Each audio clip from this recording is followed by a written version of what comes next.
তাজা ফল দিয়ে একবার এইভাবে বানাতে পারেন হেলদি ফ্রুট কাস্টার্ড। ছুটির দিনে বানাতে পারেন অথবা বাড়িতে আসা অতিথিকেও দিতে পারেন। ভীষণ টেস্টি খেতে হয়। কড়াইতে প্রথমে 1 চা চামচ গাওয়া ঘি গরম করে নিন।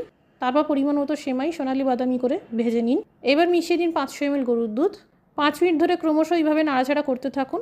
দুধ যখন ফুটতে শুরু করবে মিশিয়ে দিন 30 গ্রাম চিনি, অথবা যতটা মিষ্টি খেতে পছন্দ করেন সেই বুঝেও চিনির পরিমাণ বাড়াতে পারেন। আবারও 5 থেকে 10 মিনিট ফুটিয়ে নিন। দুধ কিছুটা ঘন হতে শুরু করলে দিয়ে দিন কাস্টার্ড পাউডার। যে কোনো ব্র্যান্ডের কাস্টার্ড পাউডার ব্যবহার করতে পারেন, অথবা আমার মতো উইকফিল্ডের কাস্টার্ড পাউডারও ব্যবহার করতে পারেন।